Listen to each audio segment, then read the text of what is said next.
Welcome to part 2 of Intro to Emotions, where we talk about relational applications. Hopefully you watched part 1, so then you're very much aware of all the theories of emotions, might be referring back to them throughout the slides, and if you didn't watch the first part, you may not know what I'm referring to. So watch part 1 if you did not watch part 1. But for now, we're going to be looking at relational applications. There's 3 things we're going to be looking at, which are 3 interpersonal applications. First, we're going to talk about how emotions can come into play in general interaction skills. Now, understand that there are a lot of applications. You can apply emotions to pretty much everything in the world of interpersonal communication research. So I just picked a couple things that I think would be useful and also interesting at the same time. And then also we're going to talk about it in terms of relationship initiation. And then we're going to talk about it in terms of relational maintenance as well. So let's get to it. First, with general interaction skills, one thing that I want to focus on when we're talking about general interaction skills is this concept of display rules. Now, what do we mean by display rules? Well, I like to think of display rules as more or less rules that we tend to follow about displaying emotions. And another way to maybe put them is you can also call them display modifications, because here's the thing. There are certain contexts where displaying a certain emotion is just not appropriate. Like you cannot display that emotion, or displaying that emotion in a certain way would be inappropriate. Let's say I hand back your papers and you got an A and you weren't expecting an A. You know, it might be good, it might be appropriate to smile, but to go, yeah, and like jump up and down and start like throwing papers everywhere would probably be inappropriate and probably get you thrown out of my class. So you don't want to you have to learn to modify your display of emotion, or vice versa. You got an F on a paper that you thought you were going to get an A, so then you flip over a table and throw stuff out the window and storm out. That would also be an inappropriate display, and then you wouldn't be allowed to come back to my class in that case. So you have to learn to display or to modify your display of emotions to be socially appropriate. And also in some cases, if your emotions really get the best of you, legally appropriate. You don't want to be caught into a second degree situation. So there are a lot of ways that we modify our display of emotions. And, some would argue that the modification of our display of emotions, how is that different than just deceiving people? Well, it's just like anything else. A white lie, those kinds of things. The soup doesn't taste good, but your best friend asks how it tastes, and you say, oh, it tastes fine, that kind of thing. Okay, anyway, let's talk about display mods. So I said mods just as a way to call out all my gamer friends. Okay, all right. De-intensification. So one way we modify our emotional displays is through this idea of de-intensification. Let's say that you thought you were going to get a C on a paper, or you're about to get a C on a test. And let's say I run into you in the hall and I tell you that actually you got an A. Now, you may want to jump up and down, go, yeah, that kind of thing. But instead, just go, oh, okay. And then after we walk away, you're like, yeah, that kind of thing. Or another example, you get a phone call, you interviewed for a job, and you get the phone call, and they're like, you got the job. Of course, you want to stay professional, so you're happy. So you're still sounding happy on the phone, but then once you hang up the phone, you're like, you're throwing up your hands, and then you're just jumping up and down, and you're doing your happy dance, and all those things.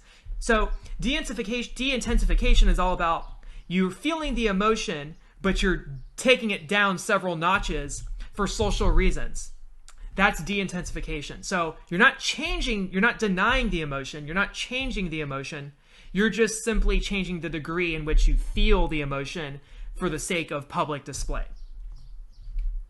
But then you have neutralized display rules or display modification. So a neutralized display mod would be keeping a stone cold neutral face. When would people want to do that? Poker players know a lot about tells, and tells are all generally nonverbal in nature. Also, if you're trying to appear impartial, so if a judge is listening to 2 sides of a case, maybe in a small claims court, the judge may not emotionally react to either party, and they may keep a neutral emotion, even though they may be feeling one thing or another.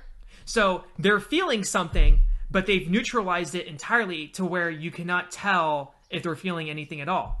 So that is neutralization, not showing any emotion whatsoever. De-intensification, you'll still show it, but just not to the highest degree possible or the degree you want to show it. Neutral, you don't show anything. You keep a straight poker face. That's it. But then you have over-intensification. What's an example of over-intensification? So over-intensification by definition is where you take an emotion that you're feeling, but you have to increase the display of it even though you don't feel that display. Example, let's say it's your birthday. And this may happen a lot. This probably happens a lot, in fact, like Christmas, birthdays, all those things. Somebody gives you a gift and it's okay. Like maybe somebody gives you tickets to One Direction and maybe you're just like about One Direction, or maybe you're like, you think they're okay, but your friend, like, I waited 8 hours in line to get One Direction tickets and here they are, that kind of stuff. So you don't want to be a bad gift receiver, so you're not gonna be like, oh, okay, well, nah.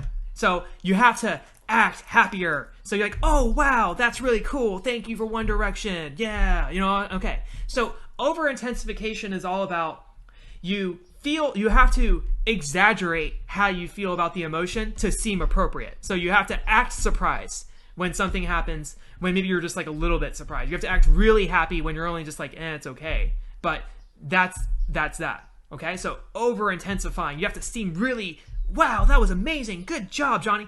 Another example, you have a child, and let's say they're struggling with writing, but they write one letter correct. And you like to encourage them. You're like, John, that was so awesome. You wrote an A, like, and all that stuff. Okay, so you have to over intensify the feeling because you're trying to motivate little Johnny to write better. And then there's masking. So masking is where you feel emotion A, but you cannot display that emotion publicly. So you have to feel emotion B instead, because if you showed emotion A, it would be socially not good. Let's say you and your friend apply for the same job, and your friend gets it and you don't. And let's just say you really wanted that job, and and you think you should have gotten it, and you feel like your friend cheated and your friend's lazy and all these things. So like, no way your friend should have gotten this job and you should have gotten it instead. Masking is where if you want to be a good friend, your friend calls you and says, hey, I got the job, it's really awesome, blah, blah. And inside, you feel upset and angry, and you're like, horse hocket, that kind of thing. But to your friend, you go, oh, well, that's really good. Yes, I'm happy for you. Yeah. Okay, so that's masking. You're feeling one emotion, but you have to mask it with a completely different emotion because you don't want people to know how ticked you are about something or how bad you feel about something. And it can go the opposite too. Maybe you're happy that your friend maybe it's the opposite. Your friend didn't get the job. So you're really happy because that means now you can get it, but you don't want to be like, your friend like, oh, I didn't get the job. Oh, well, that's okay. Like kind of thing. You don't want to be like that. So you'll just be like, oh, well, that's too bad. And then inside you're like, yes. Okay, so that's masking. And then you have simulation. Simulation is where you have no feelings at all about the situation. Like you feel neutral, or, you just feel nothing. You feel nothing about this, but you have to act a certain way. You have to make up an emotion to just get by. So maybe like your little brother is like, I made a new level in Minecraft. Okay, and you don't care about Minecraft, but you just want to be a good sibling. So you're just like, oh, well, that's cool. Yeah, awesome. Minecraft. Yeah. That kind of thing. So you have to just make up an emotion. So simulating is like what actors and actresses do, but sometimes you have to do it too. You have to act a certain way, even when you don't care at all, but you have to act like you care. That's simulation. Okay. Hopefully you don't do that in my class. Hopefully you all really do care and all that, and you're not just simulating acting like it. But if you do simulate, that's good, because if you have to get good at simulating sometimes. So it's all good. Okay. Then you have general interaction skills. What we also want to talk about is emotional intelligence, also known as EI or EQ, just depending on what you're reading. Now, when it comes to emotional intelligence is basically a type of social intelligence that, in summary, involves the ability to monitor your behavior and emotions and to discriminate against them and to discriminate what I'm feeling at a particular time and to act accordingly. It's almost more of an intrapersonal skill as much as it is an interpersonal skill, because you have to be very self-aware about what you're feeling, why you're feeling it, how you're feeling it, and how you're going to act on it. Let's go into more detail. So the idea of emotional intelligence, then, it's a subset of social intelligence. There used to be a thing called social intelligence, but it was just people couldn't define it well enough, and it just got too big of a concept. So it's kind of been broken down now into emotional intelligence. And there's 5 components of emotional intelligence. So you're going to see 5 components here. And what I'm going to do is I'm going to go through each component and describe it, and then also give you some signs of each component, as well as some other tips. So the first component of emotional intelligence is called self-awareness. And basically that involves knowing your strengths, weakness, and impacts on others. So when you're very self-aware, you know what you're good at and you know what you're not good at. So you know that you're a procrastinator. So because you're self-aware of that, you're going to start working on something months before the deadline, or you're going to create a self-imposed deadline so you don't procrastinate till the real deadline. That's what somebody who's self-aware does. So signs of a self-aware person is that they're going to be confident because they know their strengths and they know their weaknesses and they know their impacts on people. So like, what's impacts? Okay, impacts on people. I couldn't fit it all into one slide. And you take criticism very well. So somebody who's very self-aware, they know that they're not perfect and they know that they can constantly improve. And so if you sit down with a very self-aware person, they're going to take criticism. They're going to ask you, how can I improve? How can I get better? And that's a good self-aware person. The opposite of this is somebody who doesn't think that they have strengths or doesn't think they have weaknesses. So somebody who thinks they're perfect and, everything revolves around them and they don't need any kind of coaching or training or improvement. And then you have people who are the opposite, where they don't think they're good at anything, and then they're low self-esteem. They don't want to try because they're afraid of failure. So you don't want to be either of those. You want to be self-aware, know your strengths, know your weaknesses, and then know and be willing to improve both. Then you have self-regulation. Self-regulation is all about your ability to control your impulses and your moods. So when you start to feel something, you're able to say no, or I'm going to redirect how I'm feeling and I'm going to do this instead. I realize I'm getting angry, and instead of yelling at the hostess or whatever, I'm just going to walk away. So self-regulation, people who have this are very trustworthy because they're not going to do something impulsive and dumb or without deep thought. And they're also comfort with change and ambiguity because they can handle the stress and they know how to act accordingly. So instead of reacting emotionally to a bad situation, somebody with good self-regulation will try to understand the why behind the situation. So if you have a boss who's very self-regulated, they're not just going to get angry when something goes wrong. They're going to try to get to the bottom of it, and they're going to ask questions in a constructive way, and they're not just going to start banging on the table and all that, going guns blazing, but they're just going to try to investigate and acquire more facts.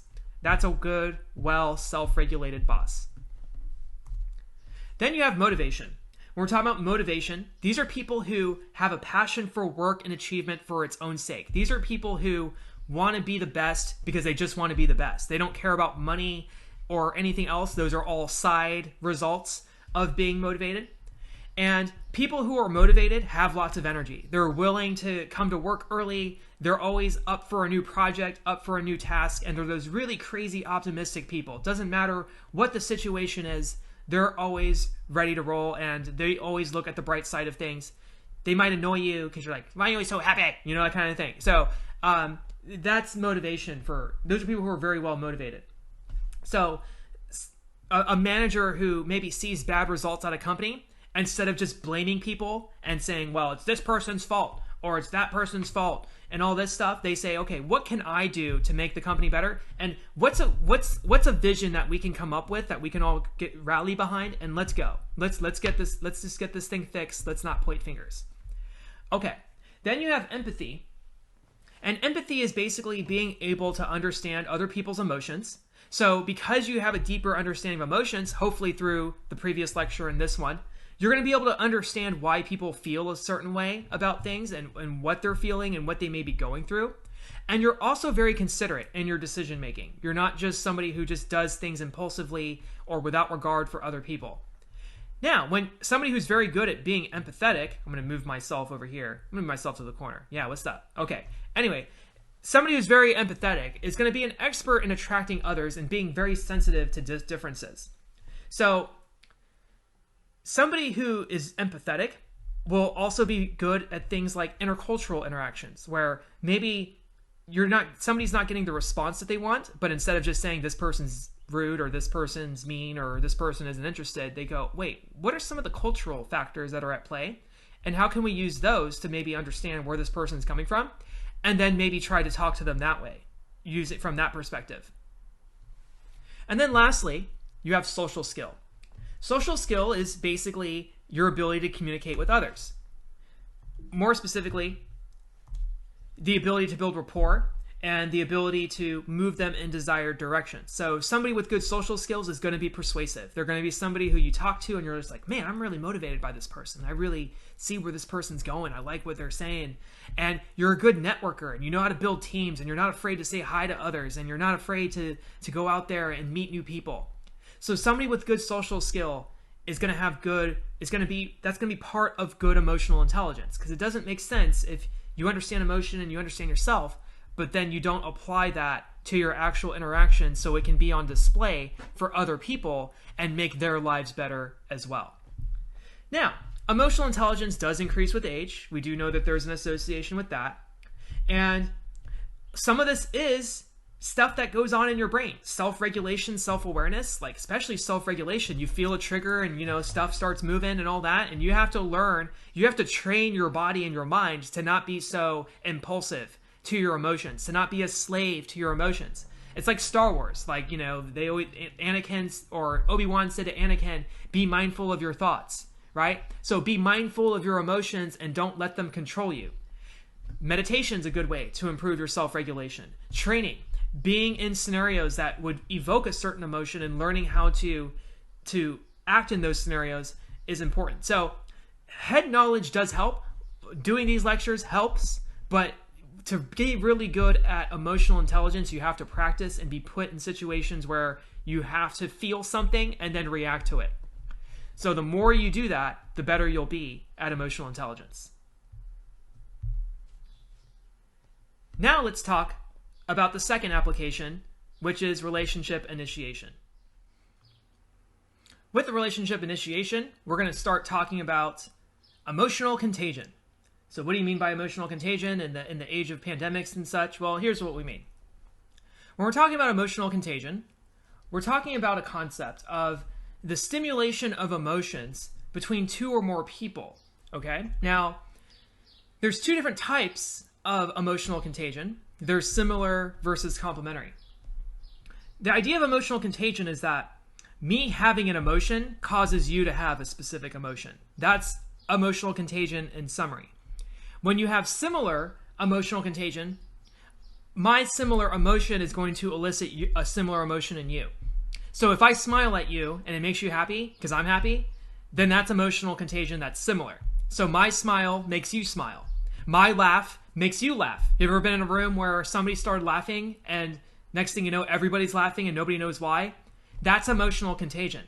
Essentially, the laugh triggers laughter in others. Or you smiling causes other people to smile. Or maybe you've been in a situation where you were in some sad situation, maybe a funeral or something, and you weren't crying, but then you saw somebody else crying, and you seeing that person crying made you cry. So that's similar emotional contagion. But then you have complementary emotional contagion, where your emotion causes a opposite emotion in somebody. So raising a fist, let's say, causes somebody to step back in fear. Or you laughing makes somebody mad because maybe it's not funny, that kind of thing. And then that makes somebody mad. Okay, so that's complementary emotional contagion. Then everybody starts getting mad after that. Now, you have one thing about emotional contagion is that it's multi-level, meaning that it can occur in the attention span. You might notice somebody's looking at something and then you start looking at it. Or you notice that somebody's feeling something, so then you start feeling it. Or you notice that somebody is doing something, so you start doing it. You probably have seen those candid cameras where like the person is facing backwards in the elevator, and then suddenly the unsuspecting person walks into the elevator and decides, I guess I got to turn my back too. Okay, that's multi-level emotional contagion. It can be in terms of attention, it can be in terms of emotion, it can also be in terms of action to the emotion, actions from the emotion. But what I really want to talk about too is this really cool theory in positive psychology called broaden and build theory. So broaden and build theory basically says, when you're feeling particularly positive, when you're feeling positive emotions like happiness and joy, people who feel positive and have positive feeling emotions tend to have a greater repertoire of thought action possibilities. So in more layman's terms, people who feel good are more creative.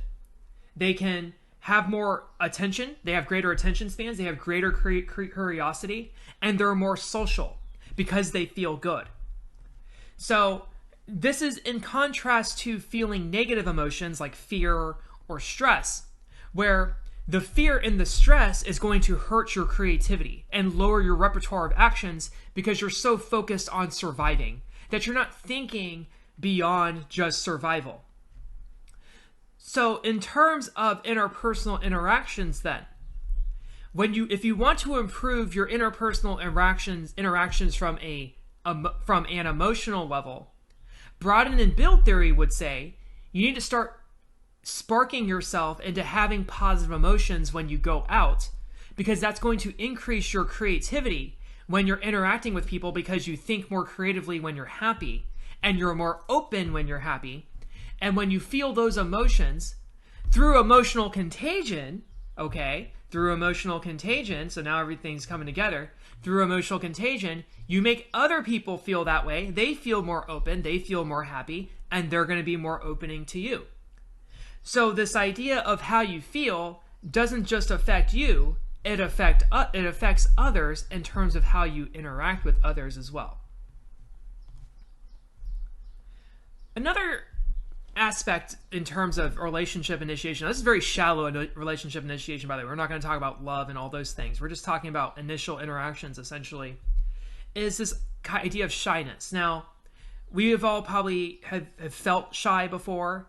Maybe some people who are watching right now, that's all you are, like, I'm just shy. That's it. And then that's like the first thing you've said like in a week or something. So, there is that. So, but then there's some people who, let me go into shyness first. So first, shyness in short, at least the way it's written about, is basically pre-social embarrassment. So basically, you feel embarrassed before you even engage in the social interaction. Like some people, they engage in social interaction and then they might feel embarrassed afterwards because they said X or they said Y. Oh, why did I say that? I should have said this, and I'm all embarrassed.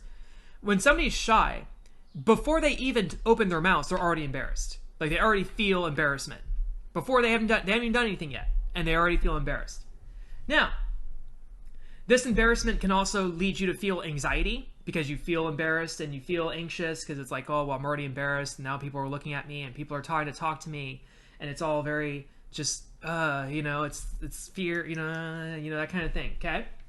And some would say that shyness has to do with beliefs about yourself, like that your self-image won't live up to the image that you think people want you to live up. So it's based on like high expectations about yourself that you don't think that you can fulfill. And so that might explain why some people feel shy. In any case, there's two different kinds of shyness, actually. There's topic shyness, where you're only shy when it comes to certain topics, conversation topics. So now, in my interpersonal class, those of you who have taken it, you know from social penetration theory that permeability comes into play here, right? And so there are certain topics you might be shy about, but then there's situational shyness where there are just certain situations where you feel shy. So you may not feel shy at all about talking to your friend or even going out and meeting strangers. But I have a lot of students who are very shy about public speaking. And what we call shyness in public speaking is communication apprehension. But it's basically the same idea, which is that there are some situations where we do really well, but then there's other situations where we do have this layer of shyness, where we have to sort of warm up and we have to be we just have to take baby steps and just kind of get warm to it. But situational shyness doesn't have to just be public speaking interpersonal. It can be like talking to your family. You might be really shy around your family, but then really not shy around your boyfriend or girlfriend. So there's a lot of ways to understand shyness on that level.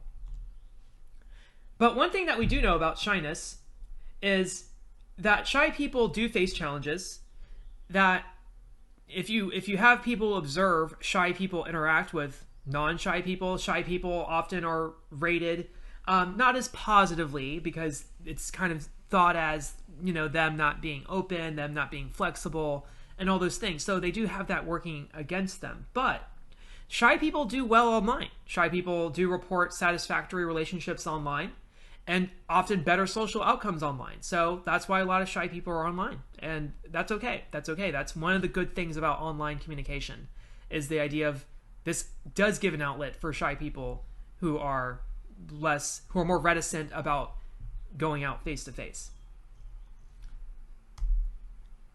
Now, the third and last application, relational maintenance. First, let's talk about jealousy, or being jelly, okay? Now, when we're talking about jealousy, there's a couple things that we have to understand first, that jealousy is generally rooted in the belief that something is a perceived external threat. So if you're taking an appraisal theory or you're taking an appraisal theoretical approach to emotions, the common theme here is a perceived external threat to relationships. So the one thing I just couldn't fit on the slide was to relationships.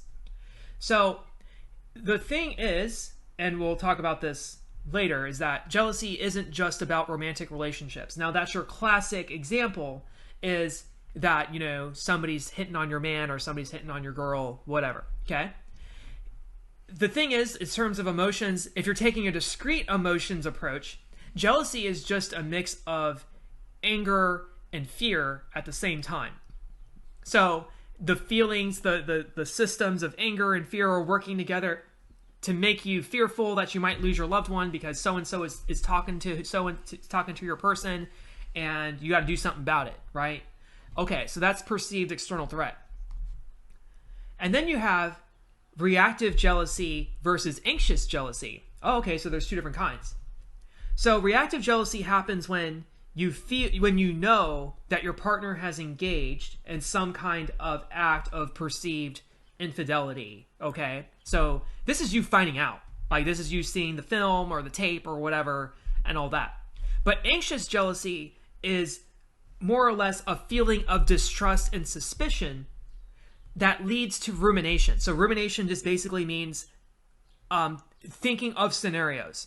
So when you're feeling anxious jealousy, you don't really know if your partner has actually done anything wrong, but you just feel like they have. And so you start running scenarios in your head. He's not out with his friends. He's with that girl, and he's at her apartment right now probably, and they're doing this and this, and you're just thinking of scenario after scenario of what they're doing. And of course, it's always bad, right? It's never like he's just at home studying and, listening to lo-fi and chill or something. Like, no, he's with another girl, blah, blah, that kind of thing. So anxious jealousy is very much, it's kind of like perceived. It's not confirmed, but it's in your head, okay? And then some people would argue there's a third kind, which is called possessive jealousy, where you basically try to just control your partner at all times. And it's just this constant need to control who they talk to, when they go out, all of those things. Now, the thing about jealousy is it doesn't just apply to romantic relationships. Okay, let's run through the 4 types of relationships to see how it can apply. So, of course, romantic relationships, absolutely. You can have your partner, it's exclusive, not polyamorous, nothing like that. And yes, your partner's talking to somebody of the opposite gender or whatever, and yeah, you perceive it as a threat. But then there's friend jealousy too. There was a study on friend jealousy. Totally, you can be jealous in a friendship. You can be jealous that your friend has met a new friend, and maybe that new friend has more in common with your current friend, and then they start hanging out, and then the new friend doesn't invite you, and then you're like, hey, how come you don't hang out with me anymore? That kind of stuff, and then you feel all jealous about the new friend. You can also be jealous as a friend when your friend starts dating somebody else. So it's not that you want to date the person who your friend is dating, but you're just jealous that your friend is spending so much time with their romantic partner and not with you that you feel jelly. You can also feel jealous about activities with your friend. Your friend maybe has picked up a new activity that you can't engage in or won't engage in, and that's taking up all their time. So you perceive an external threat to the relationship because of things or things that they're doing. All kinds of things. But then there's also family jealousy. Do you have a sibling who maybe your parents pay all of the attention to? So now you're sibling jealous, and that's part of sibling rivalry, right? Is the idea that your parents maybe favor one sibling over you. In workplace relationships, you might be jealous that your coworker gets more attention from the supervisor, or your supervisor praises your coworker more than you do, and then that makes you jealous. And then you're like, well, why does he always praise that person and not me? You know, that kind of thing. Okay, so that's workplace jealousy. So jealousy is not limited to just romantic relationships. They can apply to pretty much every relationship because it's all about perceived external threat to the relationship itself. Now, how we react to jealousy is a whole other phenomenon. So there's generally 3 different ways people react to jealousy. First is through distributive communication, and you can tell by that emoji how that might look. Basically, directly and aggressively accusing somebody of what they're doing. Okay, so basically calling them out and maybe accusing them of being unfaithful, or accusing them of leaving you behind, or accusing them of, not upholding their end of the bargain, all that stuff. So it's very confrontational, and you might have experienced this at some point. Integrative communication will be direct, but it's not aggressive, and it's very constructive. So, you'll hear this in conflict resolution, distributive versus integrative bargaining, or distributive versus integrative conflict.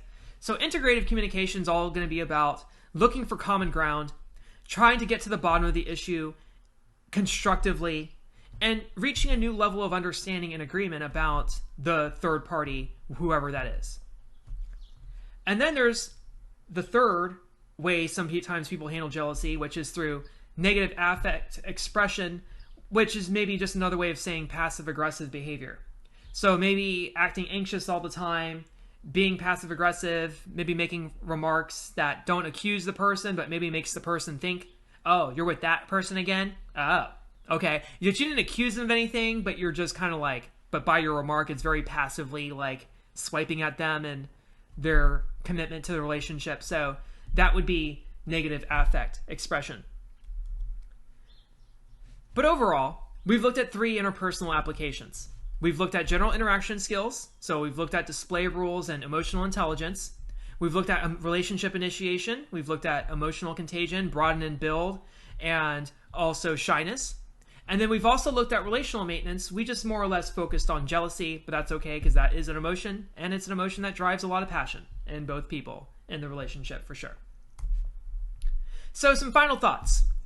These are just some last things about emotions. I know it makes you think of Jerry Springer and all that. Used to have final thoughts. If you don't know who Jerry Springer is, don't look him up on YouTube. You're not missing anything. Trust me, it's trashy reality TV. Waste of time. Okay, all right. People are going to look up Jerry Springer. I already know. Okay, so emotional expressions are adapted contextually. So what we mean is that because of display rules, because of the fact that we do have some say. Now, a discrete theorist and an appraisal theorist and dimensional theorist will differ on to what degree we have say in emotions, but there is usually some kind of appraising going on. And so because we can appraise the emotion and because we do have some reaction to them, to what degree, once again, differs on the 3 theories, we can adapt. Also, recognition is more important, recognizing emotions in other people is more of an interpretive process than a decoding process. And so part of with the micro expressions, and we looked at the facial expressions in part 1, it's not so much decoding as it is interpretation, because we always have to look at the context in which these things are happening. And nonverbal more generally is more interpretation than decoding. Don't believe somebody who's if somebody has their arms crossed, that means they're angry. Not necessarily. It depends on the context in which they're crossing their arms. They could also be cold. This could just be their comfortable resting position. So they're actually quite comfortable and not angry at all. So it just depends. It just depends on context, the person. So don't read pop nonverbal psychology. It's not good. And then lastly, clear expressions may be rarer than subtle cues. Because we're in a world of performance, so this goes back to face theory, and this goes back to dramaturgy.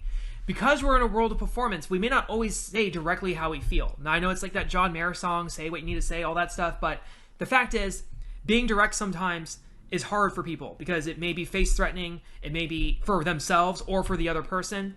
And so we have to kind of play this game of displays and like, well, just kind of subtly do this, and then passive aggressiveness, jealousy, all those things. So learning to understand what people are going through and why they might be going through it, and understanding how each emotion works can help you empathize. And that improves your emotional intelligence when somebody is going through a clearly emotional episode of some kind. So that's it for emotions. I hope you all go out and smile.